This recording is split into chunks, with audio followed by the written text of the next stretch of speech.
Concrete జంగిల్గా మారిన హైదరాబాద్లో చిరుత ఆనవాళ్లు హడలెత్తిస్తున్నాయి. వారం రోజులుగా నగర శివారు ప్రాంత ప్రజల్ని భయాందోళనకు గురి చేస్తున్నాయి. చిరుతల ఆనవాళ్లను నిర్ధారించిన అటవీ అధికారులు వాటిని బంధించేందుకు ప్రయత్నిస్తున్నారు.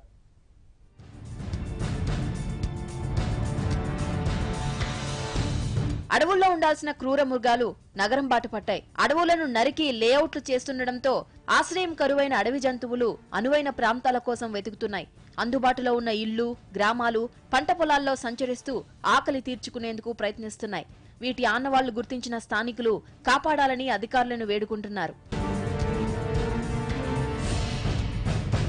హైదరాబాద్ మహానగరం రోజురోజుకు విస్తరిస్తున్న నేపథ్యంలో పంట పొలాలు, అడవులు, దట్టమైన పొదలను నరికి నివాస భవనాలు నిర్మిస్తున్నారు. దీంతో అడవిలో ఉండాల్సిన మూగజీవాలు, క్రూర జంతువులు వాటి మనుగడను కాపాడుకోవడానికి స్థానిక జనావాసాలపై దాడులు చేస్తున్నాయి. గత కొద్ది రోజులుగా యాచారం మండలంలో ఓ చిరుత వరుసగా దాడులు చేస్తోంది. మేకల మందపై దాడి చేసి ఆకలి తీర్చుకుంటోంది.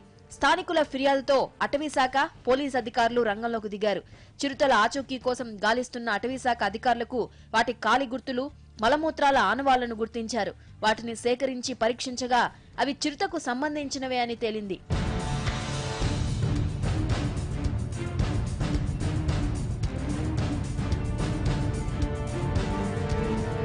శివారు ప్రాంతాల్లో 2 చిరుతలు సంచరిస్తున్నట్టు అధికారులు నిర్ధారించారు.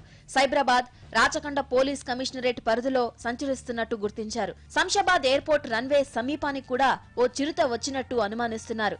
రాజేంద్ర నగర్లోని వ్యవసాయ విశ్వవిద్యాలయం, గచ్చిబౌలిలోని హైదరాబాద్ సెంట్రల్ యూనివర్సిటీలో చిరుత కదలికలను కనుగొన్నారు. చిరుత వరుస దాడుల నేపథ్యంలో ఇటు పోలీసులు, అటవీశాఖ అధికారులు అప్రమత్తమయ్యారు. పలు ప్రాంతాల్లో వాటిని గుర్తించేందుకు సీసీ కెమెరాలు, బోన్లు ఏర్పాటు చేశారు. మూసీ పరివాహక ప్రాంతాలు యాచారం, మంచాల, ఇబ్రహీంపట్నం, మహేశ్వరం, కందుకూరు, శంషాబాద్, మోయినాబాద్, రాజేంద్రనగర్, శంకర్పల్లి, శేర్లింగంపల్లి మండలాల పరిధిలో చిరుత ఆనవాళ్లను గుర్తించారు. హయత్ నగర్, ఉప్పల్, ఘట్కేసర్ పరిసర ప్రాంతాల్లో మరో చిరుత సంచరిస్తున్నట్టు తెలుస్తోంది.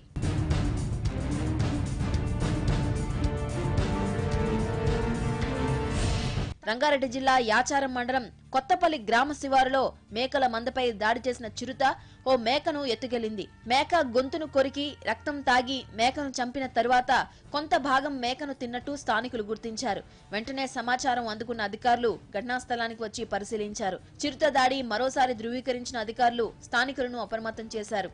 రాత్రి సమయాల్లో అప్రమత్తంగా ఉండాలని, అధికారులు ఏర్పాటు చేసిన బోన్ల నుంచి తప్పించుకుని తిరుగుతున్న నేపథ్యంలో మరింత జాగ్రత్త అవసరమని అధికారులు హెచ్చరించారు.